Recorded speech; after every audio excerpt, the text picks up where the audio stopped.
you are able to see this slide, right? This PDF file. Yes, sir. Okay.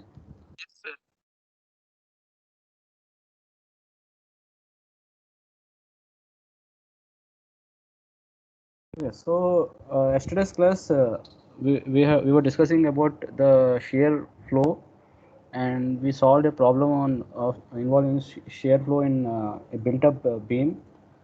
And today's class, we also discussed about shear stress in a beam, beam with a very wide, very large, higher width. So in this class, we will discuss about shear stress in thin rectangular beams. So that we have this width of the beam B and height h. So when B by h is less than 1 by 4, then if you see the shear stress distribution, there will be a tau max value at the edge and tau max value at one edge and tau max value at the other edge, and in between there is tau minimum. So when B by h is less than 1 by 4, then the tau max, tau minimum, and tau average are almost equal. Okay, so those beams will assume that the shear stress distribution on this edge, say we have this edge, and the shear stress distribution there is uniform. Actually, it is not uniform, but for very thin beams, we can treat it as a uniform stress distribution. So we'll find out what is the shear stress distribution as we move from the bottom of the beam to the top of the beam. So first thing is we have our neutral axis located at the centroid, and we consider a plane which is at a distance y from the neutral axis, and we want to find what is the shear stress occurring at that specific edge. Okay, this edge is there, and what is the shear stress acting there in the downward direction. So to do that, we'll have to we have this area. This is our A tilde, and we want to find what is the first moment of this area. And once we know the first moment, that is we denote it by q, then we can substitute in that expression for shear stress, and we'll find the value. So for the entire section, we can calculate the moment of inertia about the neutral axis. So the total section, the moment of inertia is bh cube by 12. This is a rectangular section with uniform width, so it is bh cube by 12. H is the total height. Then we want to find what is the q contribution from this area above this edge. Yeah, so we know the area, the height will be h by 2 minus y, and the location of the centroid with respect to the neutral axis, it is a midpoint of y and h by 2. Yeah, so it will be y plus h by 2 by 2. So yg is equal to y plus h by 2 by 2. Area is b into h by 2 minus y. Okay, so with this we can get the q value, which is the first moment of the area. So it is a times yg. So we get b into h by 2 minus y into h by 2 plus y by 2. So h square by 4 minus y square, and we have the b by 2 term. Now we know the moment of inertia of the total cross section, and the first moment of area of the area above the edge of interest. Okay, so that q value we have found. So now we can substitute in this formula. Tau xy is equal to pq by ib. What is b? B is the width of the section. Previously we had I think t. So here the t is replaced with b. So what we can do, we can substitute those expressions for q. So we get b by 2 into h square by 4 minus y square, and I is bh cube by 12. And what will happen is b and b will cancel out, and we 12 by 12 will be sent to the numerator, and divide by 2 it will be 6. So 6b by bh cube, h square by 4 minus y square. So what we will do here, we will take h square by 4 common, and that h square by 4 h square by 4 will go to the denominator, and it will be y by h by 2 whole square. So sorry, this is y square. I made an error. So y by y square by h by 2 square, and h square by 4, if you multiply with this expression, we get 3v by 2bh. So this is actually a parabola. The maximum, the minimum values occur at the top and the bottom, and the maximum value occurs at the neutral axis location at y is equal to h by 2. Okay, so This is a sketch, the parabolic profile, and if you see here at the top edge, there is no shear stress, and also at the bottom edge there is no shear stress. And as you move towards the neutral axis, the shear stress will increase, and it will reach the maximum of the neutral axis. So the tau max is 3 by 2 V by VH. So V by VH is actually the average shear stress. So we have the shear force, net resultant shear force V. So if you take the average, it will be V by B times H. The area of this cross section is BH. So the average is V by VH. So the tau max is 1.5 times the average shear stress. So another thing you can do the integral of integral tau x dy into dA. So what will happen if you do the integration? You will be left with V, because the total resultant will be V. You can do that calculation as an exercise. Okay, so tau max is yeah, the maximum shear stress is 1.5 times the.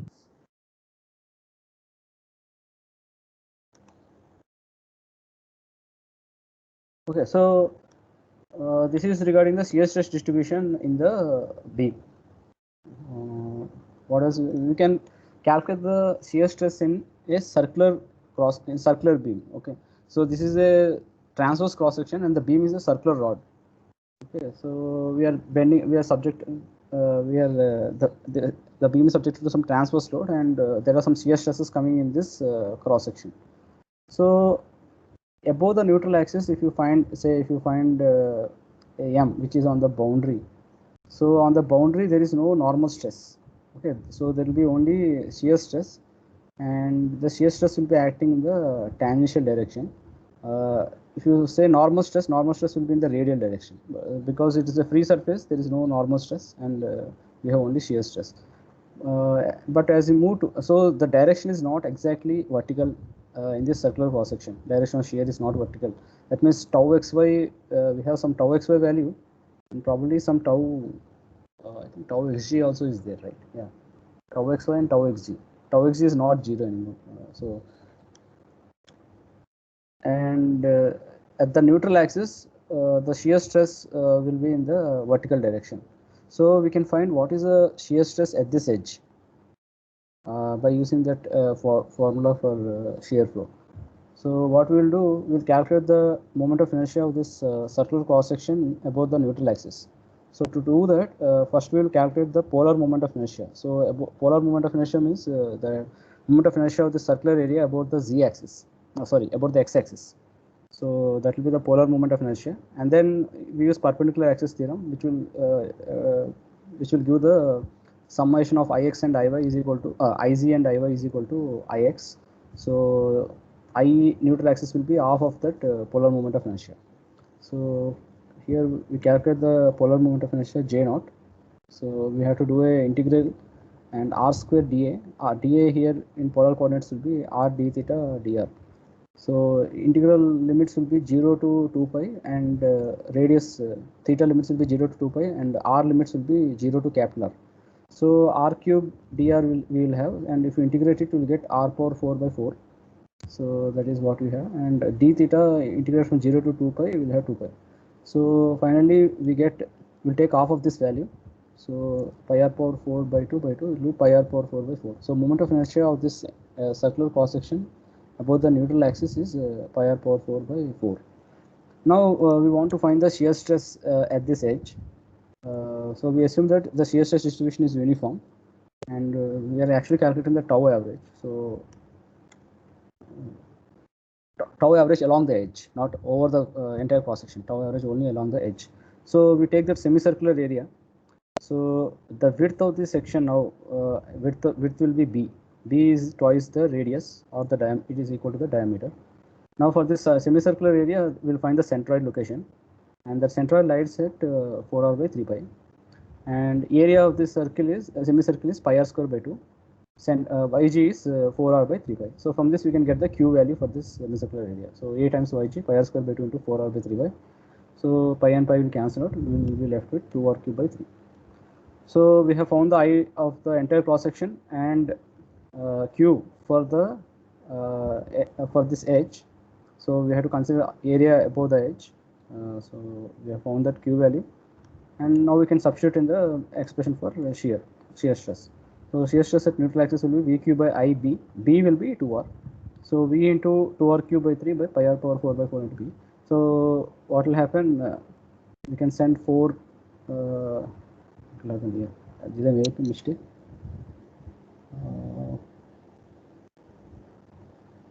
Actually, it will be 8V, right? I made an error here. Okay. So it will be 8V by 3 pi r square. So, no, sorry. B is 2R, right?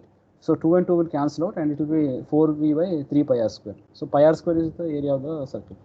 So this is the expression for the shear stress at that edge, and we are assuming that shear stress at that edge is uniform. That means there is no maximum and minimum value. We are assuming it to be uniform. Okay, so this is regarding the shear stress distribution in the circular cross section only at the neutral axis. We don't know what is the shear stress here. We have to do advanced mathematical analysis to find the shear stresses here above the neutral axis. With that result, we can calculate the shear stress distribution at the neutral axis for a hollow circular member. So this is a hollow circular member. This is a cross section of the beam, and again here the shear stress at the above the neutral axis will not be vertical. It will be at a tangent, but at the neutral axis we can assume that to be vertical.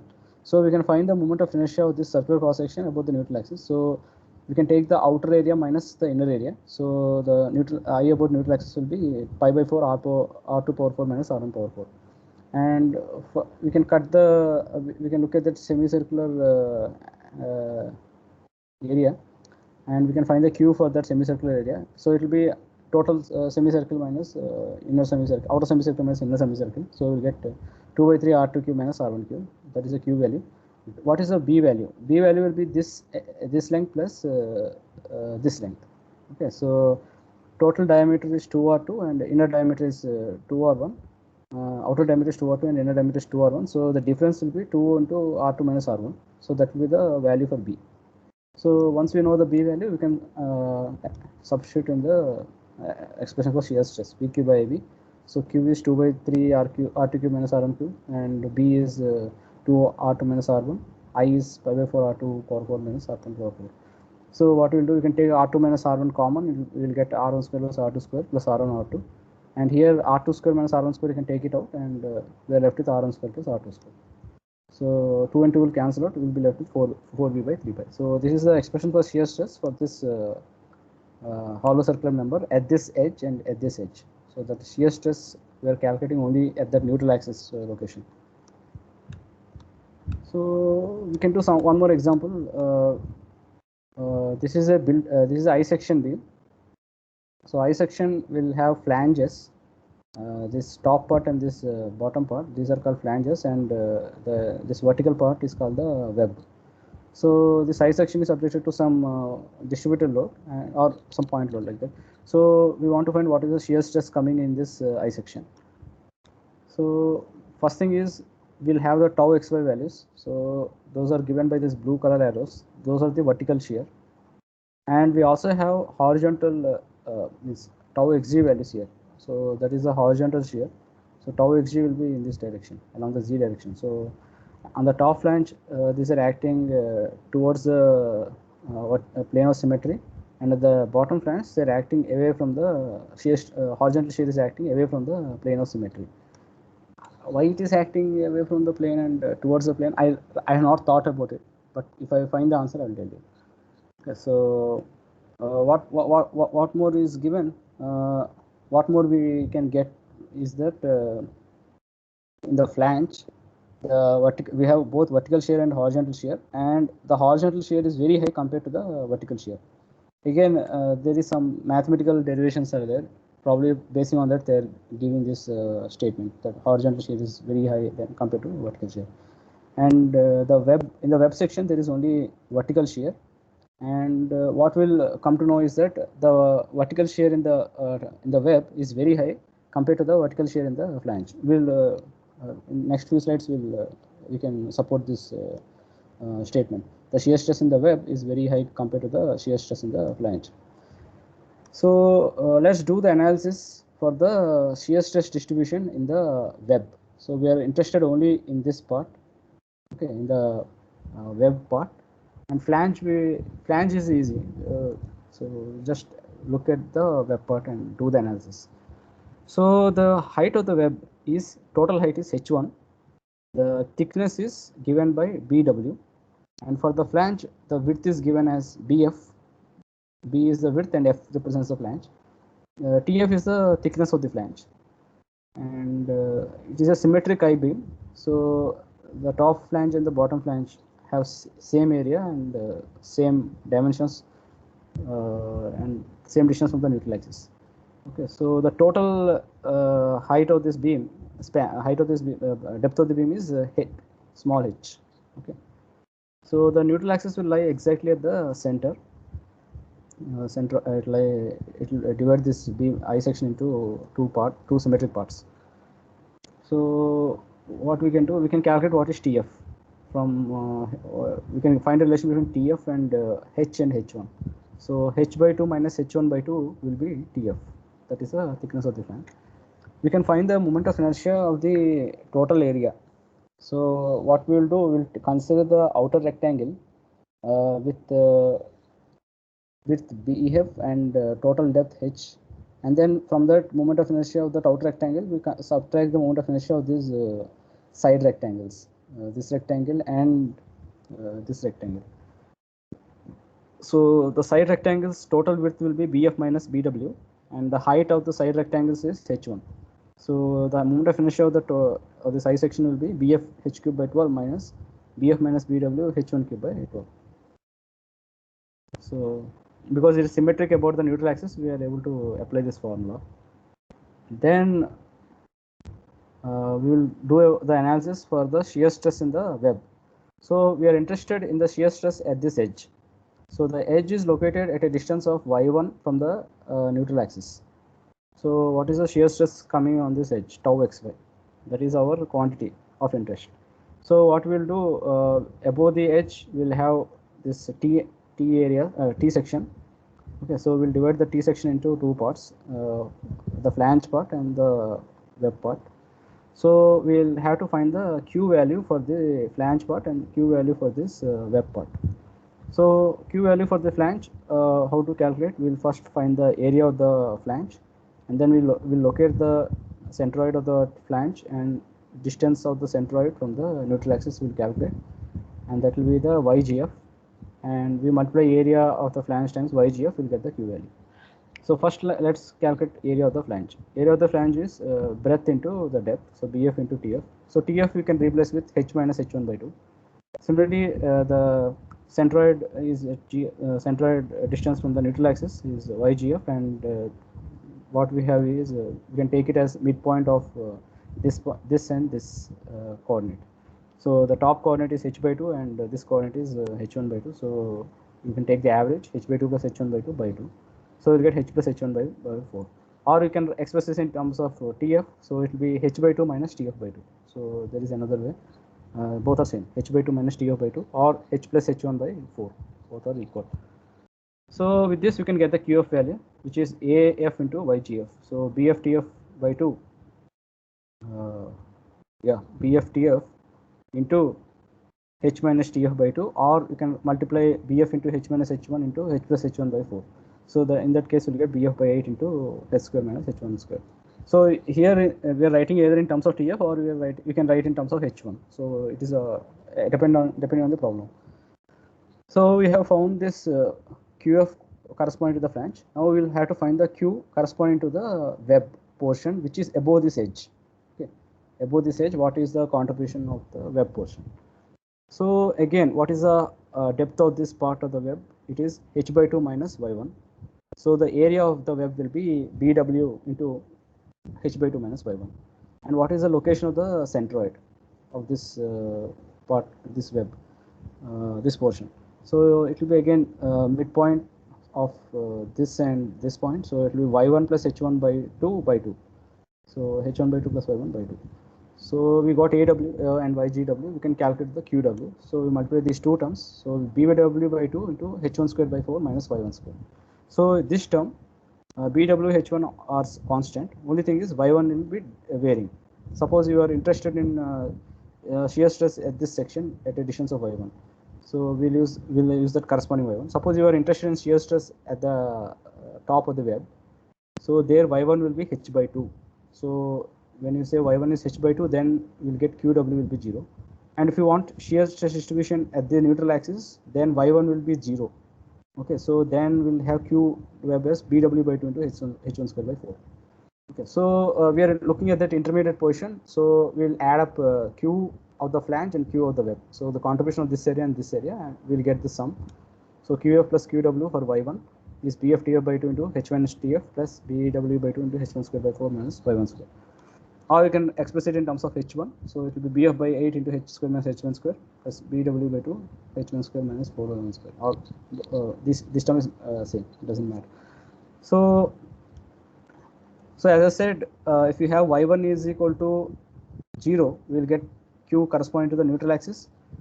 So and y1 is equal to h by 2, we will get q corresponding to the top of the web. So the top of the web is this part. So we can calculate the corresponding shear stress at the two edges, one at the neutral axis and one at the top of the web. So using this formula vq by ib. So we have to use the appropriate q value. I will be same because we are taking the moment of inertia of the entire cross section. So if you plot the shear stress distribution, if you see that it is a function of y1 square. So the minimum value in the web, this is a web portion. Okay, we are plotting the shear stress distribution for the web, and at the top of the web we have tau minimum. At the bottom of the web we have also tau minimum. At the neutral axis we have tau maximum. Okay, so the shear stress distribution is like this. It is a parabola.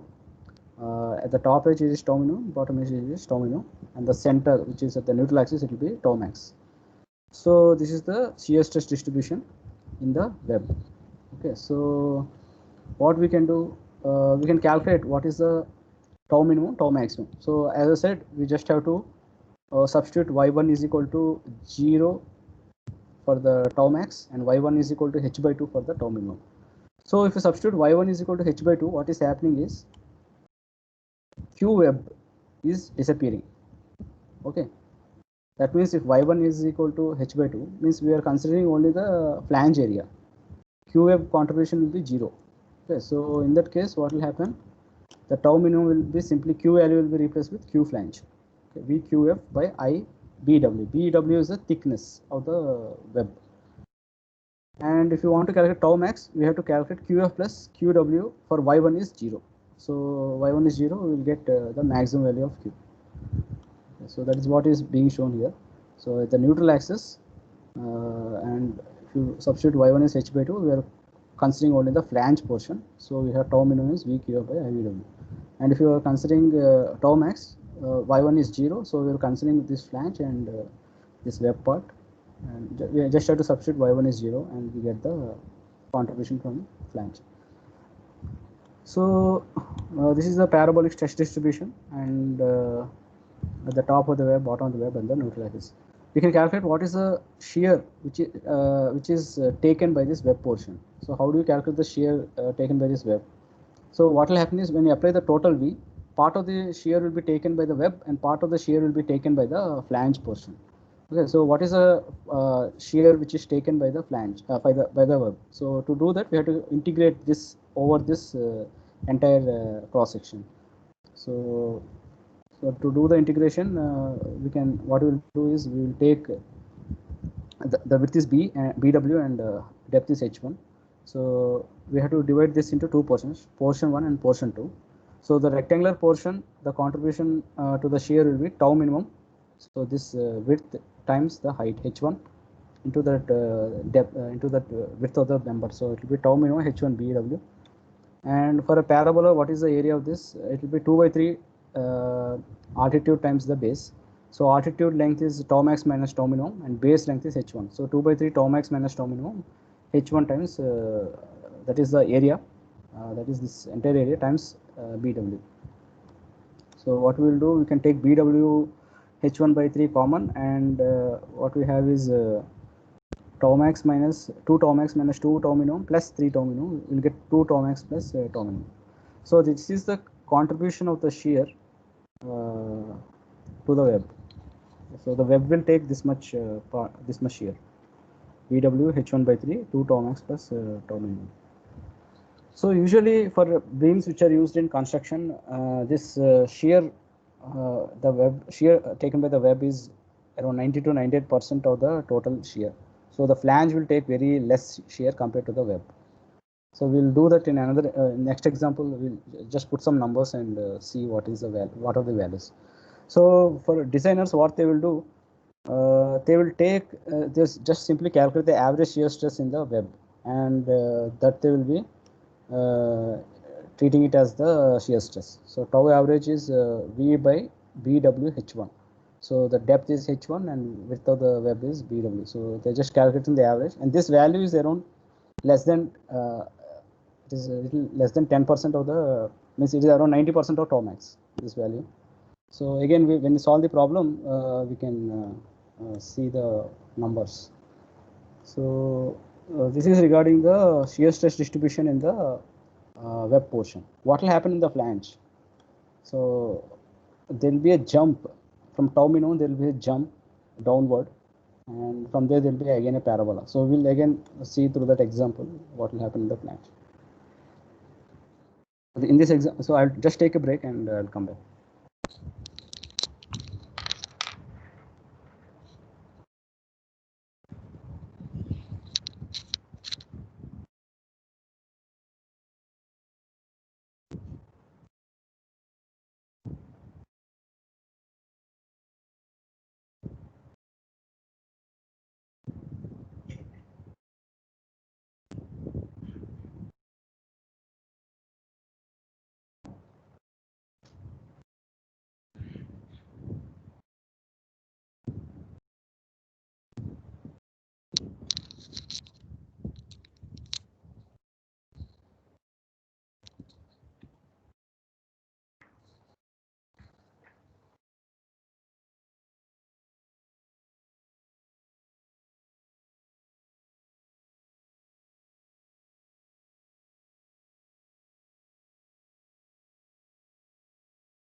Okay, so are you able to hear, right?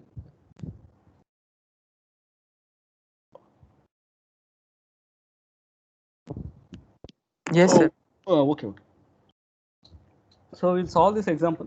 We'll just plug in the numbers and see what are the numbers, what are the shears, shear in web and shear in the flange. So, so the numbers are like this. The applied shear force V is 45 kilonewton. So that shear stress is acting in the downward direction. And BF, the width of the flange, 165 millimeters. Width of the web, this width is 7.5. The height of the web is 290. The total height is 320.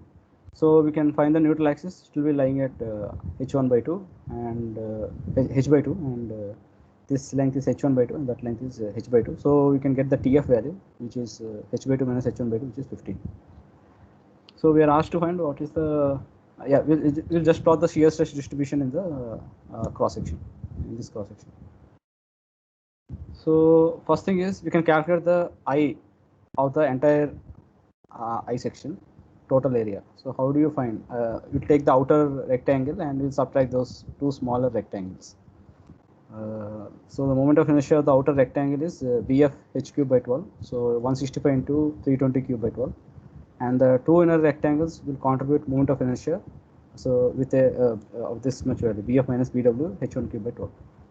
So we get 165 minus 7.5 into 290 cube by 12. So we are getting around 130.45 into 10 power 6 millimeter power 4. Now we want to find what is the contribution of the flange. So what is the QF what is QF and what is the QW, total QW, means total contribution of the web. So the first moment of area of the flange we will calculate here. So QF is equal to AF times YGF. So AF is the area of the flange, YGF is the location of the centroid from the neutral axis. So area of the flange is PF into TF, and location of the centroid is H by 2 minus TF by 2. So 165 into 15, 320 by 2 minus 15 by 2, we are getting this much value, 377,435 millimeter cube. And yeah, here I have drawn the picture. So YGF is H by 2 minus TF, and the area is BFTF. And for this web, we can calculate what is the uh, first moment of area. So the centroid is lying at a distance of h1 by 4, and the total area is BW into h1 by 2. So Q of this the first moment of area of this entire area will be BW h1 by 2 into h1 by 4. So we're getting 78843 millimeter cube. So if you want to find the stress distribution at this edge, we will consider Q value equal to QF. And if you want to find stress distribution at the neutral axis, we'll take QF plus QW. Okay, so first thing is we want to find a stress distribution at the neutral axis, which is the maximum value. We'll get the maximum there. So we'll take QF plus QW, which is 456,281 millimeter cube.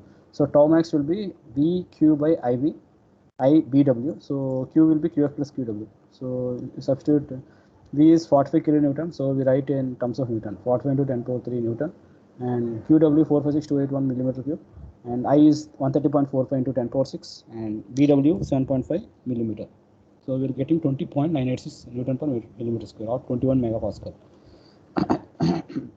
Similarly, for getting the tau minimum, if you consider the top of the web, we have to consider only QF value. So instead of QF plus QW, we just substitute QF, and we get around 17.36. So that is the tau minimum. So what we can do, we can this is the web portion, depth of the web portion, and we are plotting the stress profile at the in that portion. So we have at the top of the web and bottom of the web minimum value 17.36, and we will have a parabolic variation, and at the neutral axis we are getting the maximum value around 21 megapascal. Okay, so we can calculate what is the contribution, what is the shear taken by this web, means what is the area, what is the area under the curve into the B into BW into H1. So that formula we have BW H1 by 3 into 2 tau max plus tau minimum. So we substitute BW 7.9, 7.5, H1 is 290, and 2 into 21 plus 17.36, we are getting 43 kilonewton. So out of the applied 45 kilonewton load, the web is taking 43 kilonewton, and rest 2 kilonewton is taken by the flanges. We can substitute from designer point of view. We can assume that entire shear is taken by the web, and we can calculate the shear stress in the web, average shear stress like this. Tau average is equal to V by BWH1. So we are getting 40 into 10 power 3 by 7.5 into 290. We are getting 20.7. So if you compare this value, tau average V by BWH1, it is very much close to this tau max 20.986. So how much difference is there? 0.2 by 21. So less 0.2 by 21 means 0.2, 0.1 by 10. So it is 0.001. So very little difference is there between tau average and tau max. So this is regarding the web portion. So what will happen in the flange portion? So what will be the stress in the flange at the bottommost part of the flange? So to do that, we'll apply this formula. Tau f at y1 is h1 by 2. So VQF by I, instead of previously we had T is equal to BW for the web, and T is equal to BF for the flange. So here we have putting BF and finding what is the shear stress at the along the bottom edge of the flange. So we are calculating what is the shear stress along this bottom edge. So our thickness of the area will be thickness of this portion. Thickness of width of the edge will be BF. Previously we had BW, and now it will be BF. So we have VQF by IBF. So we already calculated VQF by IBW. So what we will do will 17.36 by BW is what is 165. So 17.36 by 165 into 17.36 into BW by BF will get the value for the shear in the flange. So it is coming around 0.7809. So if you look at the shear stress distribution, this green color is the web portion. So in the web portion we have that parabolic profile with the minimum value 17.36, maximum of the neutral axis 21. And in the flange part, at the bottom of the flange or the top of the web, the junction, there is a sudden drop in the shear stress because the area has suddenly increased there. So because the area has suddenly increased, the shear has decreased. The width of the, because the width is increasing, the shear has reduced. So the reduction, because of the reduction, the shear stress there is 0.7809. And from there onwards, it will decrease in a parabolic way and go to 0 at the top of the flange. Similarly here, from 17 point at the bottom of the bottom portion, we have 17.36, and then because of the sudden increase in the width, there is a drop in the shear stress of 0.7809, and from there on, it will decrease in a parabolic fashion, and it will go to 0 at the bottom of the section. So we have this stress profile in the I-beam. So if you see, the area under the green portion is very large compared to the area under the red portion. So the red portion area will be the shear taken by the flanges, and green portion area is the shear taken by the web. So the shear taken by the web in this problem is 43 kilonewton, and by the flanges it is coming around 2 kilonewton. So most of the shear will be taken by the web. So we can calculate the average shear stress to be just the applied V by the area of the web. So area of the web is BWH1. So we can calculate directly in that fashion also, instead of doing all these calculations. So this is regarding the shear stress distribution in the I section, which has flange and web. So we'll solve one more problem. This problem, we don't have the bottom flange. We have a T section now. So the top flange and the web is there, and the dimensions are given. Where the applied shear force is also given. We are asked to find what is the shear stress at the top of the web. So this is the web. The top of the web will correspond to Mn. So what is the shear stress there, and what is the maximum shear stress in this entire cross section? Where is the edge where the maximum shear stress will occur? So we know the maximum shear stress will occur at the neutral axis. Okay, so that is straightforward. So first thing, how to solve this problem? We are given these dimensions: BF, the height of the web H1, the total depth H. So from that you can calculate the thickness. Thickness will be thickness of the flange, which will be 1 inch. The width of the web is given 1 inch. The width of the flange is 4 inch. Okay, so the steps we need to follow are like this. First, we will locate the neutral axis. How to locate the neutral axis? We'll apply the centroid formula: A1y1 plus A2y2 by A1 plus A2. We'll get the neutral axis location. So once we locate the neutral axis, then we calculate the moment of inertia about the neutral axis of the total area. So how to calculate that? We'll use the parallel. We can use the perpendicular axis theorem. Parallel axis theorem, and we can get the moment of inertia about the neutral axis. So we'll split into two areas, and each area will calculate neutral moment of inertia about the neutral axis. Then once we do that, then we have to find what is the shear stress along this edge. So to find the shear stress along this edge, we have to calculate the first moment of the area above this, whatever area is there above this edge, we will calculate the first moment of area of it. So that will be, in this case, it will be the Q flange, and so from the Q flange we'll get the tau at that edge. Similarly, we are asked to find maximum shear stress, so we'll have to find the Q with respect to the neutral axis location. So from there we'll get the tau max. So this is the procedure we'll follow. So first step is finding the neutral axis. So the centroid formula is there. So we'll divide this T section into two parts: the flange part and the web part. So the flange part, the centroid is G1, area is A1. For the web part, the centroid is G2 and area is A2. So the total height is here 8 inches. So the thickness of the flange is 1 inch.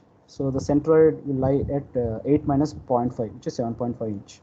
Similarly, the web total height is H1. The centroid will lie at 7 by 2, which is 3.5 inch. Okay, so that's what is sketched here. So the G2 will be at 3.5 inch from the bottom, and G1 will be 7.5 inch from the base of the area. So what is A1? Breadth of the flange into the thickness. Breadth is 4 inch and thickness is 1 inch. YG1 is 7.5 and A2 is 7. That is the height, and width is 1. So 7 into 1. YG2 is 3.5. So we'll apply that formula: y neutral axis A1 y1 plus A2 y2 by A1 plus A2. So if you substitute all the areas and the centroid distances, we'll get 4.955 millimeters. So it is lying in between these 2 points, somewhere here. This value is 7, so it is still lying below the neutral axis lying in the web portion. Okay, so once you find the neutral axis, now we'll sketch the neutral axis, and then we will find the moment of inertia of the entire area above the neutral axis. So again, we are dividing this into the flange portion, web portion. Find the neutral axis, find the moment of inertia with respect to of this portion and this portion. So I neutral axis will be I of flange part and I of the web part. So I of the flange part, what we'll have, we have this centroid G1, and above the centroid we have the moment of inertia Ig1, and then we know the distance between the G1 and the neutral axis. So it will be Yg1 minus Y neutral axis. So we can apply the parallaxis theorem. Ig1 plus A1 into Yg1 minus Y neutral axis will give moment of inertia of area 1 about neutral axis. Similarly, moment of inertia of area web portion will be Ig2 plus A into distance between the centroid and the neutral axis whole square. So for the flange part, the width is Bf and Tf is the depth. So 4 into 1 cube by 12, and area 4 into 1 into 7.5 minus 4.95 square. And for the web part, we have width is 1 unit, height is 7. So we have 1 into 7 cube by 12, and 1 into 7 into 3.5 minus 4.95 square. We'll get the contribution to the moment of inertia of the web. So summing up, we get 69.65 millimeter power 4.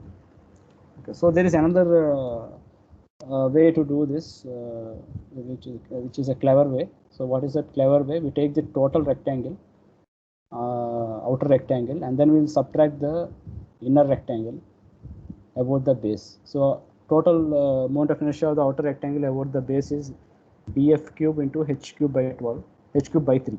Instead of 12, we have 3 because we are taking about the base. This is the base. And for the flange, for this web portion, it will be BW into, we are subtracting this two small side rectangles. So it will be Vf minus BW into H1 cube by 3. Okay, so that is the moment of inertia of these two areas about the base. Then we can apply the parallaxis theorem. So I about the neutral axis plus area into Y neutral axis minus Y base square is equal to I base. So that A neutral axis is sent to the right hand side. So we will get I neutral axis will be I base minus A Y neutral axis square. So again, we can get we will get the same answer, 69.65 millimeter power 4. But in exam, I think you will not be getting this idea. You can follow the standard this way of solving. You can get the I neutral axis. So we have found the location of the neutral axis. We have calculated the moment of inertia about the neutral axis. So the next step will be finding the shear stress on the top of the web. So the top of the web is this one. So we have to find what is the first moment of area of the area above the neutral, above that edge. Okay, so that area is given by this green color with shading, with some shading. So what is the, so it is actually the Q flange. So what is the area of this shaded portion? It will be Bf into Tf. Okay, so it is 4 units, 4 inch square, and the distance of that centroid is located at the center there, and we can find the distance from the neutral axis.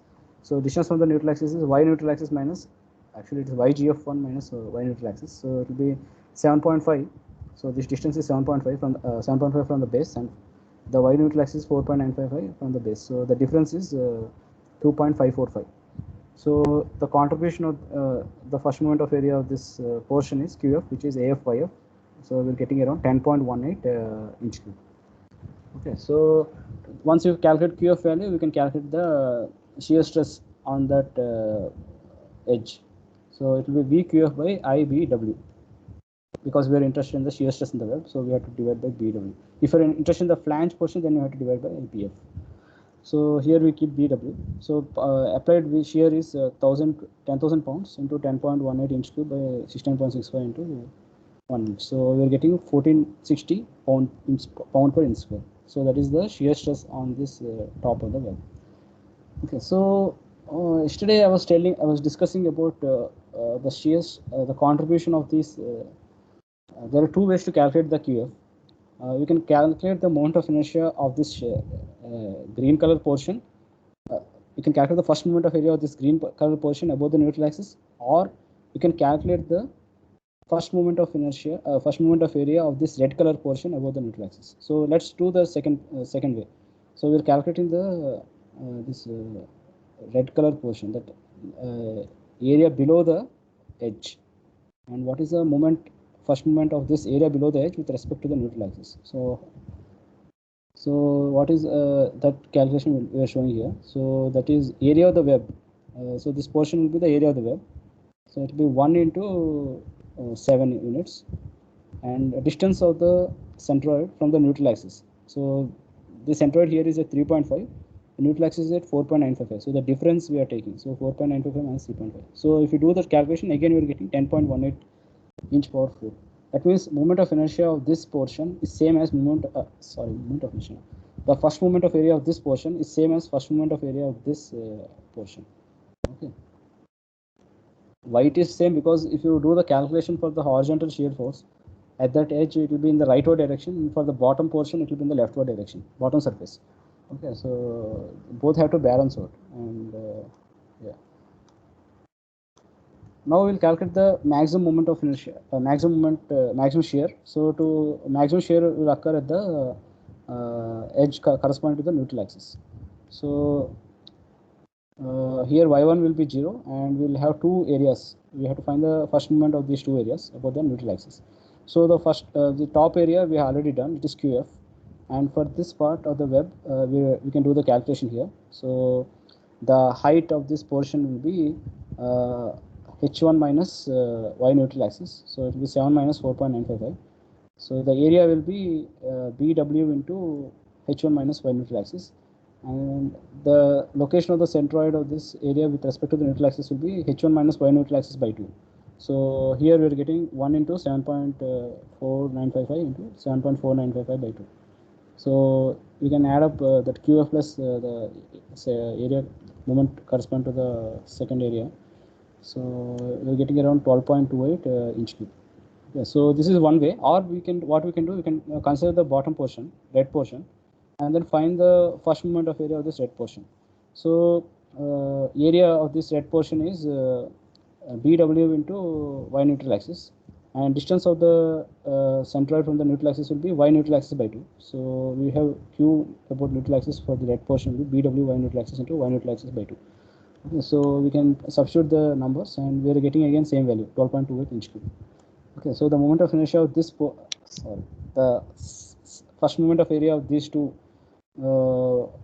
areas which are lying above the neutral axis, same as the first moment of area of the area lying below the neutral axis.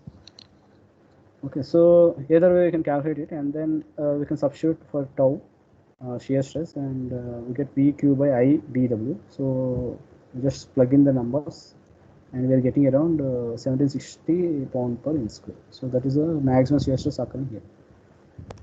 So how will the shear stress vary?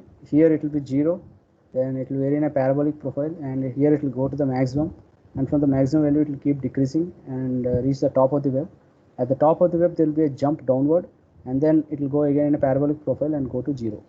Okay, so that is the shear stress distribution for this T-shaped section. Okay, so I think I'll end the class